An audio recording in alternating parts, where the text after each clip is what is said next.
আমার মেয়ে কলা দিয়ে নাকি কেক খাবে।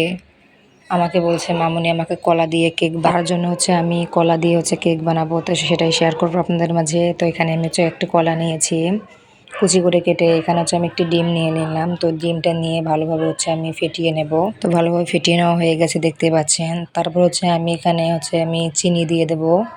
তো চিনি পরিমাণ মতো দিয়ে আমি হ্যান্ড উইচ দিয়ে সুন্দর করে নেড়ে নেব। এখানে আমি তেল দিলাম পরিমাণ মতো, মানে সব কিছু পরিমাণ মতোই আমি দিয়েছি।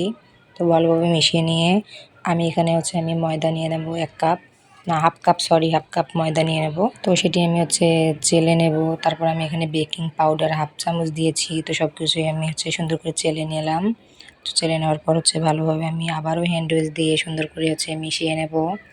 তো মেশানো আমার একদমই হয়ে গেছে দেখতে পাচ্ছেন। তারপর আমি এখানে পেনে চলে গেলাম। তো পেনে চলে যেয়ে আমি একটু একটু করে ডোটি দিয়ে দেব। তো সুন্দর করে গোল করে নেব ডোটি।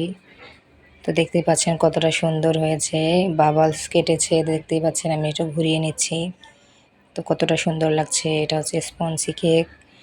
তো আমি আমার মেয়ের জন্য এই কেকটি বানালাম, মানে যে সে যেহেতু খেতে চেয়েছে তার জন্য আমি বানালাম। তো দেখতে পাচ্ছেন কতটা সুন্দর লাগছে, কতটা সফট হয়েছে। তো ভিডিওটি কেমন লাগলো অবশ্যই কমেন্টে জানাবেন। আজকের মতো আল্লাহ হাফেজ, সবাই ভালো থাকবেন।